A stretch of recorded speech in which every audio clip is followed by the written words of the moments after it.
नमस्कार, मैं पंडित विजय रावल एस्ट्रोटॉक से। हमारे सामने 3 प्रश्न हैं।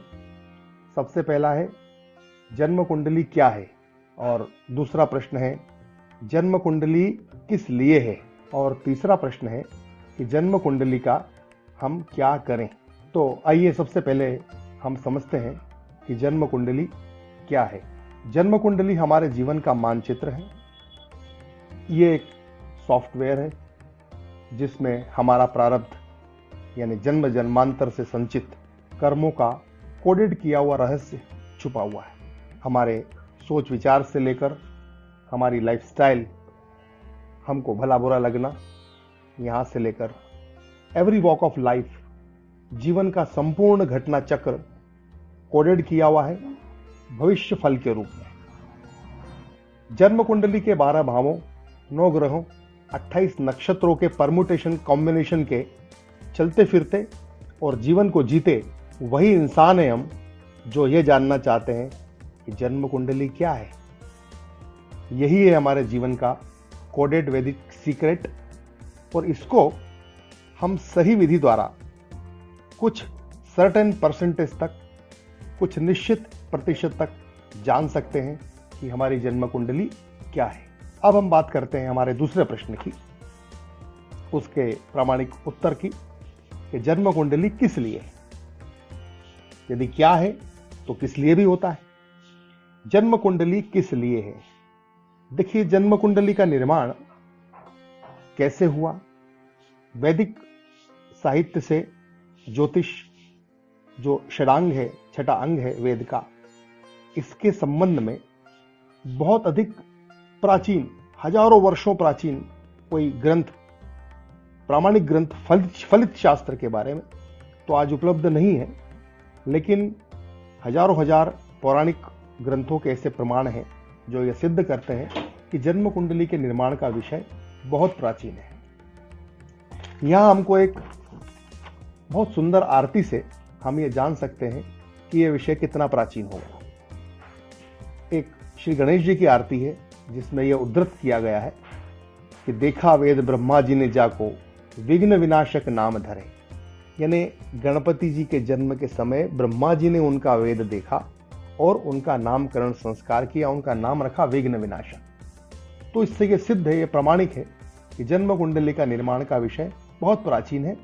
फलित शास्त्र के ग्रंथ हजारों वर्ष पुराने तो अभी उपलब्ध नहीं, लेकिन यह तो प्रमाणिक सिद्ध है कि जन्म कुंडली निर्माण विषय बहुत प्राचीन है। इसलिए हम ये मान सकते हैं, इसलिए हम ये समझ सकते हैं कि जन्म कुंडली की उपस्थिति हमारे जीवन में किस लिए है।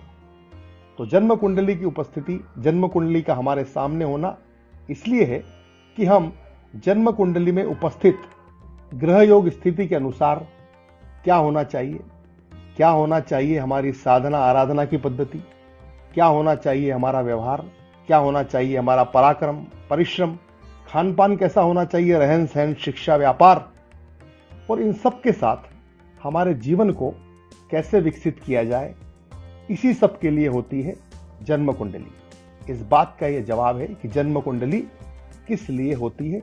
इसका यही एक प्रामाणिक उत्तर है कि जन्म कुंडली इन सब विषयों को जानने के लिए होती है। अब हम तीसरे प्रश्न पे आते हैं कि जन्म कुंडली का क्या करें।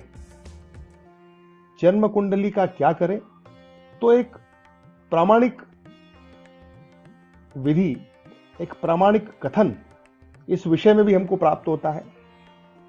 वेद का कथन है कि एक वेद मंत्र का कथन है जिसमें कहा है कि सूर्य आत्मा जगत से सुखश। इसी प्रकार ज्योतिष शास्त्र के लगध ऋषि के ग्रंथ का कथन है कि तत्प्रकारेण लग्न जातकस्य आत्मा।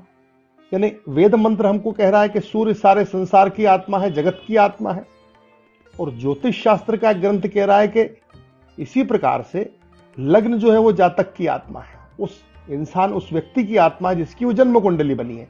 तो इन दोनों में हमको तारतम्य समझ में आता है कि जन्म कुंडली का हमको क्या करना है। जन्म कुंडली का क्या करना है, इसके विषय में एक और मंत्र है जो ये सिद्ध करता है कि जन्म कुंडली से हम क्या करें, जन्म कुंडली का क्या करें। पूर्व मंत्र इस प्रकार कहता है कि वेदा ही यज्ञार्थम विप्रवर्ता कालानुपूर्वा विहिताश यज्ञा तस्मादिदम काल विधान शास्त्रम यो ज्योतिष वेद सवेद यज्ञानम। वेद अनुष्ठान करने से लेके किसी भी प्रकार का स्वाध्याय करना है, किसी भी प्रकार का ध्यान करना है, उस सब का ध्यान करने का, स्वाध्याय करने का जो आपको रास्ता मिलता है, रास्ता दिखाई देता है, वो जन्म कुंडली से ही दिखाई देता है। मूर्त शास्त्र से लेकर जन्म कुंडली के अंदर विभिन्न जो भाग है, 12 भाव में जो ग्रह स्थिति है, उसके अनुसार आपको वह रास्ता सुझाई पड़ता है कि जीवन में कोई उतार चढ़ाव आ रहा है तब, और जीवन सुखमय चल रहा है तब भी जन्म कुंडली की ग्रह स्थिति के अनुसार लग्न, राशि, महादशा, तृतीय, पंचम, नवम, एकादश स्थान के ग्रह और योग कारक ग्रह, ग्रहों के मंत्र, स्वाध्याय के श्रवण, स्मरण, उनकी चैंटिंग करना, उनकी हियरिंग करना, उनको सुनना, इन सब के करने से एकाग्रता, आत्मबल में तो वृद्धि होती ही होती है। एक प्रकार का रेसिप्रोकेशनल बिहेवियर जिसको कहा जाता है कि उन ग्रह का आप स्मरण करेंगे, उन मंत्रों की एक अपनी फ्रीक्वेंसी है, उन मंत्रों का अपना एक अनुपात है यहां से वहां यात्रा करने का, उन ग्रहों तक, उन नक्षत्रों तक पहुंचने का, तो वहां से हमको शुभ फलश्रुति की प्राप्ति होती है। उस लगातार उस मंत्र का, उस निश्चित संख्या का उच्चारण किया जाता है, उस निश्चित संख्या को जब सुना जाता है, श्रवण किया जाता है, तो वो संख्या की प्रतिपूर्ति होने से एक निश्चित फ्रीक्वेंसी बनती है और हमको उसकी शुभ फलश्रुति की प्राप्ति होती है। तो इसके लिए होती है जन्म कुंडली। जन्म कुंडली का क्या करें, यह इसका जवाब है। इसके साथ ही अगली बार बात करेंगे कि जन्म कुंडली में लग्न, राशि, महादशा, योग कारक ग्रहों के अनुसार किस प्रकार से मंत्रोच्चार का श्रवण किया जाए और उनका उच्चारण किया जाए। जय श्री माता।